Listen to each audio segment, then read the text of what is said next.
Good afternoon or evening, wherever you may be watching this from, everyone. Welcome to the Producers Guild conversation with the creative team behind The Boys in the Band. We'd like to thank our friends at Netflix for making this event possible.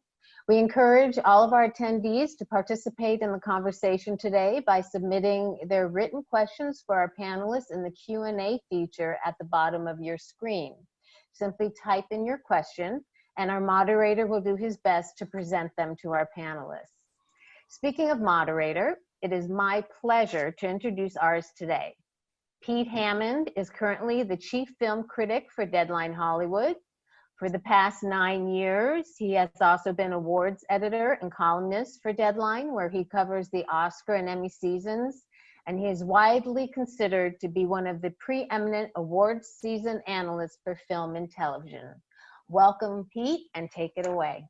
Well, thanks a lot, and welcome everybody. I assume that you all saw the movie. I know the Producers Guild and Netflix sent out links as well, and it's been on Netflix for a few days now, and it is a real treat, I think, for film fans, theater fans, and just about everyone who comes the way of the Boys in the Band. And so I'm so happy today to have here joining us to talk about the movie. First up, he is the co-writer of the screenplay here and also producer of the film with Ryan Murphy and others. Please welcome Ned Martell.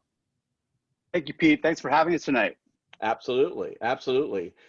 And he is a two-time Tony winner, multiple nominee, I mean, widely regarded as, you know, if not the greatest current living theater director, certainly right at the top of that list. And he directed this film version as well. And I just have to say, because every time I write about the show Hollywood, which Ned also was a part of, I mention his performance in it as an actor, just phenomenal in that show, and definitely deserved an Emmy nomination, which you should have gotten, and I hope you will get recognition in the future at all the other awards. So please welcome Joe Mantello.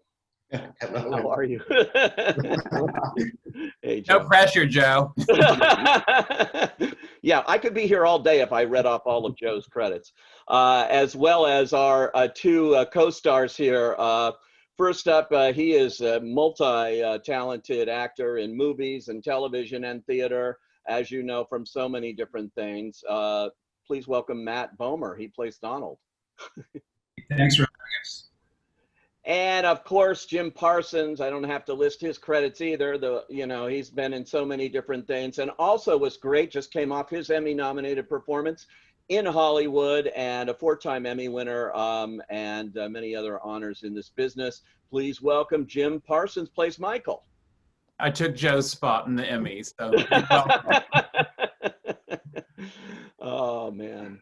But that was a great show, so congratulations to all of you who were involved in that as well. And to this is unique. As I said when I reviewed it, I can't think of another project like this. The original played on Broadway with the original cast and then was turned into a film in 1970, directed by William Friedkin. This repeated itself here as this cast played Broadway for I think 3 months or more. And then each one of them was cast in the movie as well, another movie version. That is so unusual, Ned. I got to start with you because I know this all began with Ryan Murphy and the idea of doing it on stage as well. So can you give us a little bit of the genesis of this particular production and why the timing was right to take this back to the stage and then ultimately this movie version? Well, when Ryan first approached Joe to come up with a cast this spectacular, he could see on the horizon that the 50th anniversary of the first production of the play was looming, and he wanted to get ahead of that and try and establish something. We also had Mart Crowley, who I'm a sad stand-in for tonight. Literally, we all wish you could meet him and see how much, how enjoyable he was to be around for one thing, but also how proud of the work and the cast that he was. But as Joe chose these actors with Ryan, you could see something happening. You could really see that there was a connection to a material that was 50 years old, but had a lot of relevance to the way people were living their lives now. Yeah, you know, I mean, when you look at it and you think of the boys in the band, and I do remember seeing the original film, I'm thinking so much has happened since then in terms of LGBTQ rights and the way it's portrayed in the media of all media and everything. It is, you know, a lot different now. So were you worried, Joe, when you took this on, that it would be considered too dated or not relevant now to audiences? I would say that I was cautious when Ryan first approached me, and one of the things that we did to address everyone's questions, which was similar to your question, was that we had a reading, and many of these same actors who are in the film were in that initial reading, and we just wanted to hear sort of what it sounds like, you know, to our contemporary audience. And I left that reading thinking, this must be done. And I don't know what it was. I think in some way, on a meta level, there was something very, very interesting about this group of out gay actors approaching this material that in some way was in conversation with the play.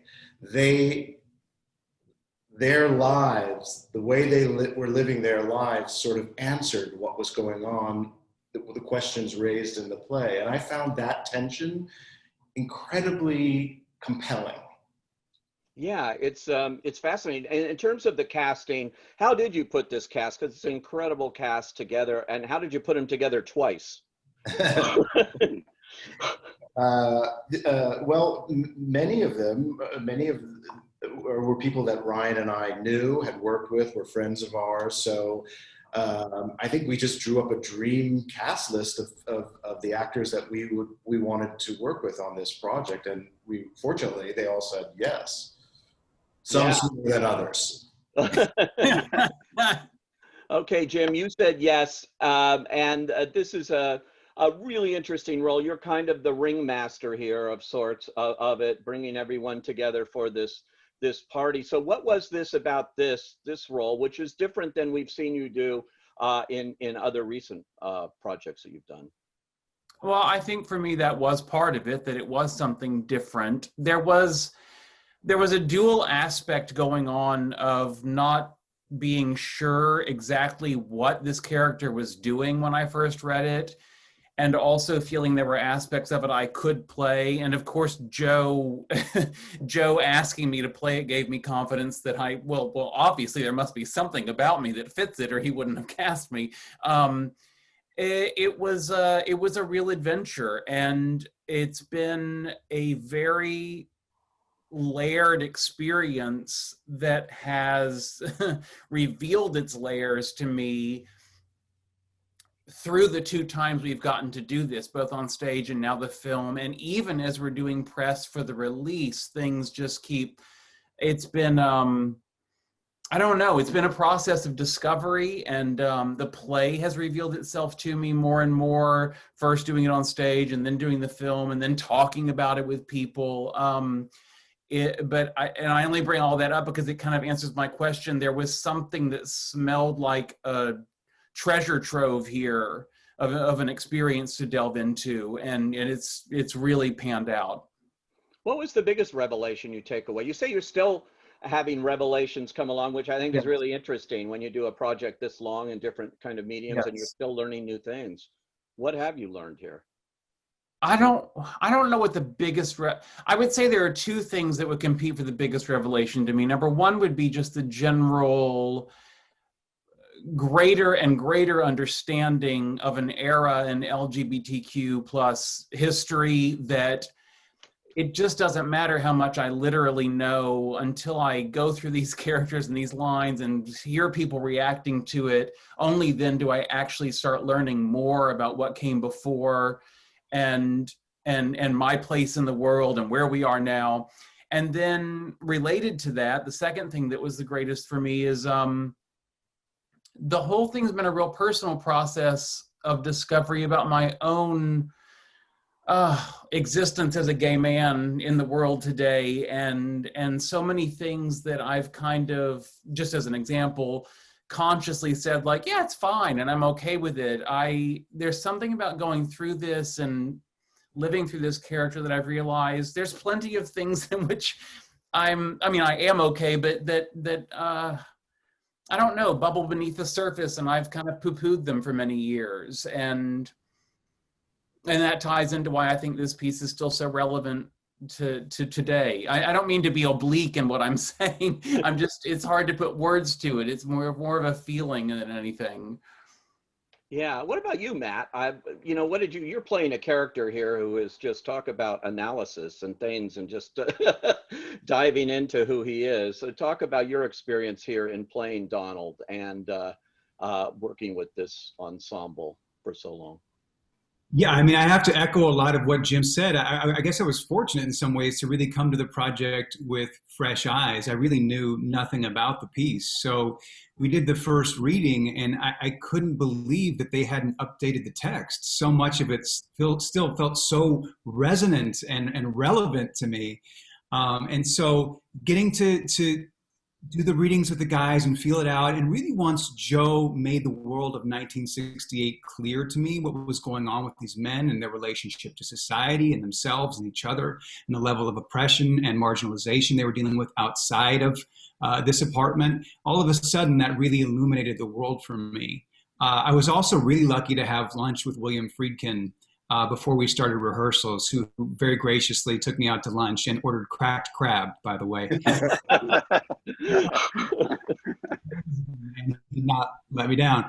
But just hearing those voices and understanding the history, it was such a huge history lesson. And so, I think in a weird way, like Joe was saying, there are aspects of Donald that I do inherently understand, and that sort of need to look inside answers as to why am I here and why am I this person in this time. I think those are things that I dealt with in my 20s, but for these guys, it was compounded and magnified in so many ways. And it just became really clear to me over the course of this how much we owe to Mart Crowley and the original cast for really courageously putting this on the boards when it was unprecedented to do so. And we do stand on their shoulders. And I don't think we'd be doing it with this cast today had they not done it then. Yeah, I do believe that cast was taking risk at that time, probably people telling them, well, your career will be in jeopardy if you do this play. I mean, when you go back to that time and think about what the commitment to doing this particular play at that time was for them, it was very courageous. And that film stands up. Has William Friedkin seen it, by the way? Have you heard from him? As we have spoken, he loved it, he endorsed it, and so he's just such a class act and such an iconic filmmaker, and the original is such an iconic film. So I made sure the first person I called after I heard that was Joe Mantello, because... Yeah, Joe, how did that make you feel, having William Friedkin give his stamp of approval? Well, that felt pretty good. I still think that original film is extraordinary, and I think of ours as in conversation with that film, and not competitive with that film, but that they're speaking to each other across 50 years. And I think the fact that we both used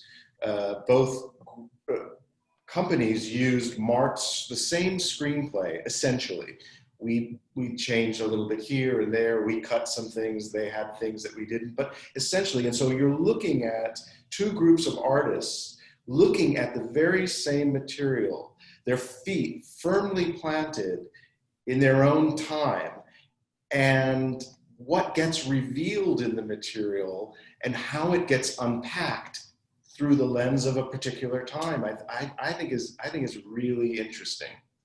Yeah, it is. I have to compliment you. I'm wondering, when you do a play that's largely set, taking a play to film largely on one set as this is, there's some exteriors that you did open it up a little bit here, but essentially it is on that one set, and it is so cinematic, I thought. It's riveting to watch as a film, and it looks great. The whole production design, the cinematography, all of that. It's not just stick your cameras here and let's film what we did on stage. Oh, thank you very much. Yeah, and that was, I'm sure, you know, part of your game plan here in taking something. You've done so much theater work, a few films, but not nearly as much worked in this medium as the other. So tell me the little bit about that difference for you. Well, let's see. I mean, I approached it the way that I would approach the play, which is, and I was fortunate in that we had the experience of doing the play. So there were things that we learned along the way about rhythm, about pace, about the emotional landscape that these characters had to navigate. And so the way in which that helped translate to this experience is, you know, I said to Bill Pope, our amazing DP, I said, there are sections of this story that I can stage for you because I come from the theater and that's what I know how to do. And there are interstitial sections of it.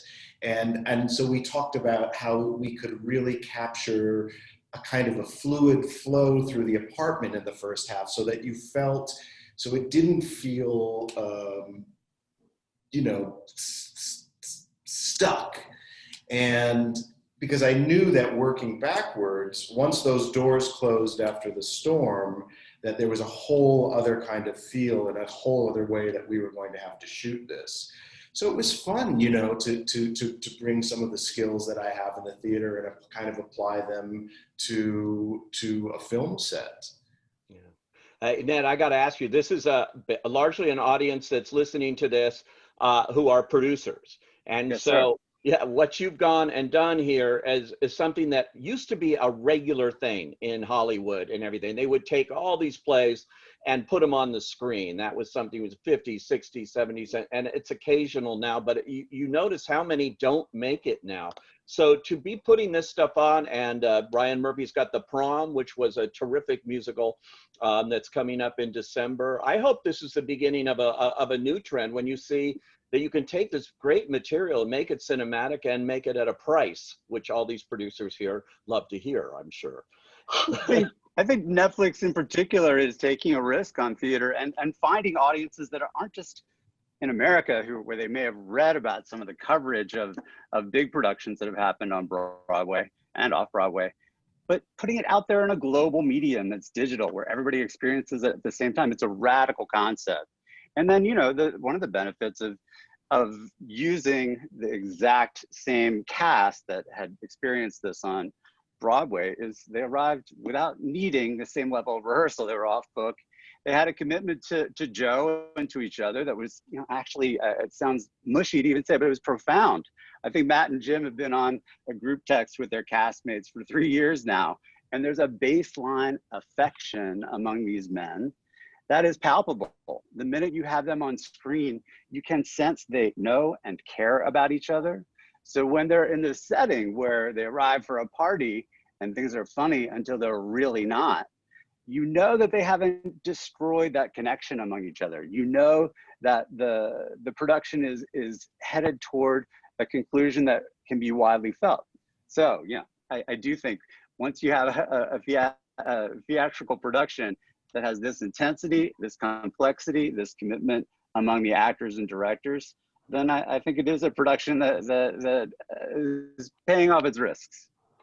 Put me in the head of Mart Crowley here, who sadly died earlier this year, I think in March, and was obviously there for the Broadway production and for this film as it was gestating. But working with him here, and as you said, you changed very little of the text. You have a co-writer credit. So what did you do to mold it here and help with him in bringing it back cinematically? And not, I wonder if it ever came up, let's do the Boys in the Band 2.0, which thank God it didn't.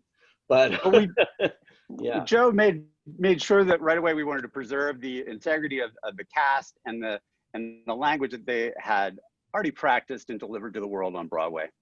We knew that we wanted it to be in 1968 and not convert it to an era after Stonewall, say, or in the middle of the AIDS pandemic or even after the AIDS pandemic. Mart, in fact, had written a sequel that we had its own integrity, and we wanted to stay right where we had started in 1968. And it would be a gift to get in the mind of Mart Crowley. It was great to collaborate, and you know, I had endless conversations, as Joe can attest. We went through so many phases of his life, so many sources of the characters that Jim and Matt shaped. And well, Jim is playing a version of Mart himself. But as he revisited these people in his life, I mean, I was a journalist before this turn in my profession, and I would go on while we were talking and find some of these people. There was one man who's still alive in his 90s in Mississippi. I wouldn't contact them, but it would be a process of learning more details about these interactions. In one case, we added an action for Tuck Watkins' character, who's named Hank.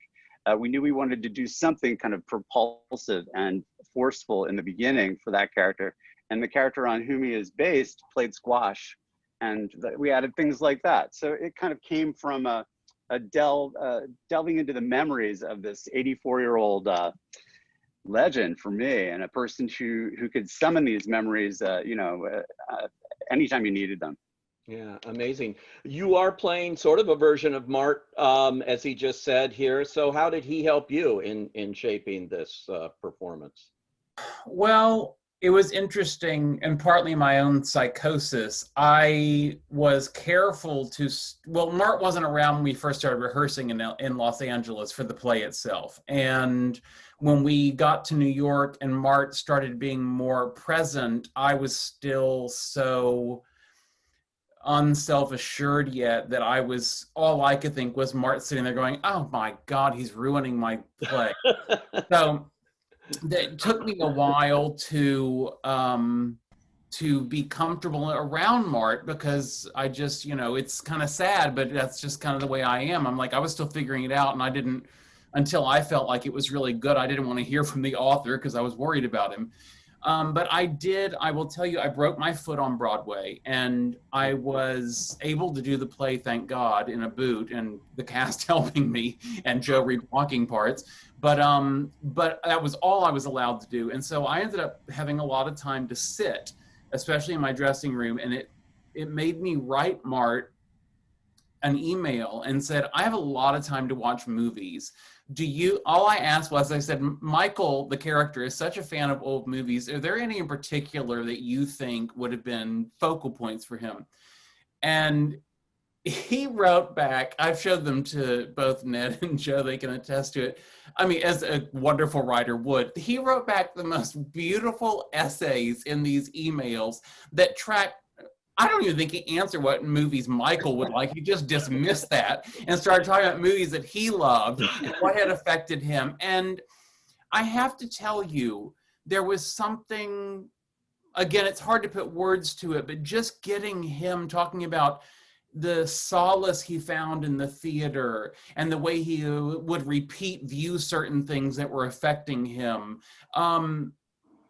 It really gave a context to Michael that I hadn't put in place before. And going through the process, the more I was willing to let myself accept that Michael was a stand-in for Mart to a certain degree, it's occurred to me more and more that Michael is the Mart before Mart was brave enough and accepting of himself enough to write something like Boys in the Band. You know, Michael is a struggling writer, and I don't think it's hard to see that he's struggling because he's not accepting who he is.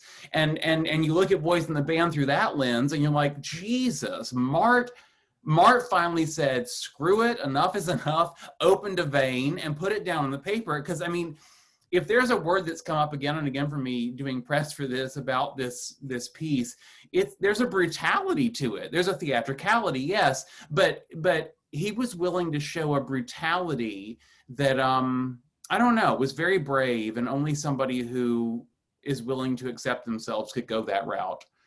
That was a long answer to a question. I think I left your question behind. I'm sorry. No, you didn't. And actually, what were the movies Mart told you to watch? Well, he was the only reason I ever watched The Red Shoes. I'd never seen that. One of the to me, most shocking discoveries, this is just me personally, was that a big instigation for him, a big inspiration for him with Boys in the Band apparently, was Alfred Hitchcock's Rope, which he went and watched again and again and again. And I rewatched it, and I failed to decipher the connection that Mart felt, I'll be honest with you. I feel it. Okay, good. But I was honored to know it, and it was fun to rewatch it again. Rope's interesting. It's kind of like a one-shot kind of a gimmick kind of thing that Hitchcock. Well, it is very theatrical and play-like in that way, and the subversive homosexual relationship that I think we're watching in that, you know, not Jimmy Stewart, obviously. You know, I don't know. There was something there for him, and that fascinated me. Wow. Matt, what movie did you watch while you were doing this show? Goodness. Well, I think, I started before we began with Friedkin's seminal film, I would have to say, because I wanted to see, what was on film that done all this back in 1970. What else did I dip into? I think because I was playing Donald, I was reading a lot more than I was watching films. So, I don't know when the last time you dipped into Doris Lessing was, but dense read at times. So I'm trying to read the books that he would read. Fascinating. I loved your performance too, because of most of the characters, a lot of times Joe's got his camera on you and you're not saying anything. You're reacting a lot to what's going on around you. And you see all that stuff working in your head as you're experiencing this evening, as it continues to go in very darker directions. What was that like for you? I love getting to play a character like that on film, I have to say. And I think because of Joe's direction and Mart's script, I know this, he said this is about the stage production, but I feel it in film too. It kind of is a choose your own adventure in many ways, where everyone has a character that they relate to. And I've had people talk to me about how much they relate to Donald and how they'd be him at the party. And I've had people say things like, well, why was your character so quiet and all this? And I'm like, because that's who I was. That's who I want to be in that situation. And we have our voice too. So, it was really my privilege from the first rehearsal to the last frame that we shot to work with actors and a director of this caliber and watch what they changed from medium to medium and added and found take to take in this, and to be an observer in that room and to get to react to it all was incredibly fun. It's fascinating. Now, we have just a few minutes left to go to the audience out there that has been sharing this Q&A with us and listening. So I'm going to try to ask their questions here from Tyler Holmes. Joe and Ned, what do you say to LGBTQ writers who want to write personal, intimate, and layered stories about gay friendships, but are afraid that mainstream won't, in quotes here, he has, get it? Well, Mart's lesson would be never be afraid.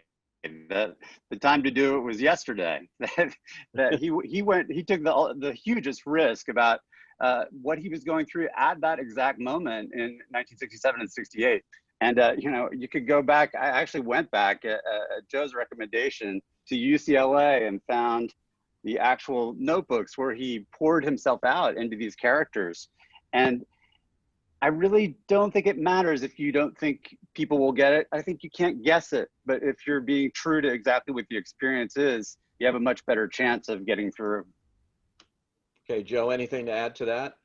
I think that anytime that editor in your head is doing a preemptive strike on, and where you're second guessing yourself before you even begin, that's palpable in what you write, and that in some way you have to be brave enough to be uncompromising in your desire to tell your truth, and come what may. I think that's the difference. I think that's why this play has stood the test of time. This man did not set out to write something that was going to make an audience comfortable, straight, gay, or otherwise. And you feel that in it.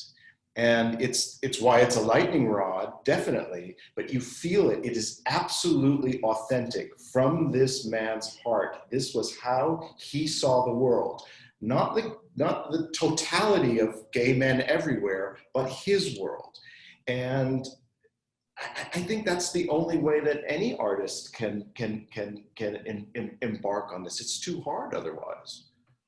Okay, Juliet Boland has a question for the actors. Were there any adjustments you had to make in your performance when transitioning your characters from the stage to the screen? Matt, did you have to change anything that you had done on Broadway?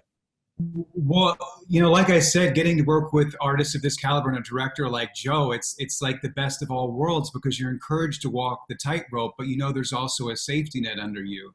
And I think what was so great about the film experience is that we had an inherent sense of ensemble and camaraderie that we had earned, not just built, but earned, I feel, doing it 8 times a week. So that fed into the work. And then Joe was so wonderful about the moment to moment and modulating us and finding new moments and not leaning just on what we did in the play. And I think that that's what made the film a different and equally engaging experience.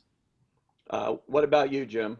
I would agree with what Matt said. I feel like as actors, we walked onto that set with the earned time behind us. There was a certain confidence, and so you were able to just respond to the new set and the realistic set and the closed surroundings. And then Joe was always there to come in and, like he said, either modulate or just give you a new idea of what to do. It was a wonderful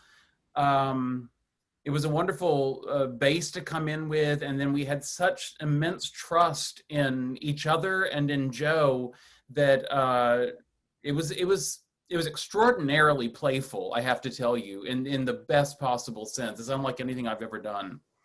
One of the, maybe I just can say something. One of the things that it's hard for you guys to talk about, but you know, particularly in the last third of the film where they're locked in that room together. And obviously there's, you know, it's painstaking in order to get the amount of coverage that you need. But what all 9 of them did in the 2.5 weeks that we were in that room is no one checked out. And as each character stepped up and had an aria, the other 8 actors were working as hard as if the camera was on them. And I think that affects the performance, because you felt that net of support for you. It wasn't like, oh, the camera's on Jim, so you know I'm going to look at my phone because no one's ever going to see this. They were working as hard. They were as focused. You know, it was really, really a remarkable thing to see. I've very rarely seen that. That's cool. And Pete, can I just point out that you know, the producers could have just turned their cameras on these actors and gotten the same performance that already won the Tony for Best Revival on Broadway. But Joe insisted on and needed and did the best with a week of rehearsal beforehand. And you know, these actors did not rest. They reinvented what their performance could be because of the coverage that Joe's describing. And Pete, you recognize in the reactions of the people who aren't speaking. It added such a dimension, and it was worth all the time we had to build into that schedule. And Adelaide Burrows, who actually had asked a similar question, has now asked a second question. Was it difficult to shake the baggage from these characters once production was over? This applies with every character, I'm sure, but were these characters particularly difficult to let go of? I mean, compared to other things you play, Jim? Either no, or so much so that I haven't really noticed it. I don't know that I've ever been as affected in my own life by playing a character. There's an intensity to it, and there's certainly plenty of things we have in common as human beings, I guess, that I don't know. I've not played a character I've felt as much self-discovery from. So in that way, no, I don't feel I've ever shaken it, and as an experience as a whole, I wouldn't want to, not just the character, but these men that I've gotten to work with this intimately. It's it's truly, I mean, this sounds like a Hallmark card, but it's true. It's truly changed my life. And I see that more and more every day, even as we speak, not just like the day we wrapped. I mean, you know, I keep referring to doing press and making discoveries, but it's true. We have to keep talking about it and rehashing things. And every time I do, I'm like, God, I've been really changed by this. So anyway, no, I haven't shaken him at all. And is Donald still roaming around in your head, Matt? In some ways, I hope so. And I have to echo Jim's sentiments. I mean, there's so much to be gained from this creative professional experience. There is a nice sense of closure when you're doing it on stage and you have that curtain call at the end of the night and you've told the whole arc of the story that night, and then you can go have a drink at the bar and kind of shake it off. But I'll never forget when we finished that last bow of the Broadway run, I broke down into like heaving sobs. Not common for me. And because I felt like it was a culmination of so much that I had gained from working with these professionals and the story that we were telling and the fact that people wanted to come and see it and support it. And so, man, I hope we all brought that to the film as well. And I feel like it's, like Jim said, it's almost my obligation to not let that go. Well, I'm going to have to make that the last word. They're giving me an ending sign here. I'm sorry I didn't get to the question that someone had asked, but it just suddenly disappeared about how you got this into Netflix. But I think, Ned, you sort of answered that, and Ryan Murphy has a massive deal, right? Yeah, right through that. That's right. And Scott Stuber greenlit it for him and knew exactly what he was getting. Yeah, well, that's so cool. And glad that you were able to do this, and everyone gets to see this around the world on Netflix right now. And congratulations to all of you, and thanks for joining us today. Thank you, Pete. Thank you, Pete. Thank you. Thanks.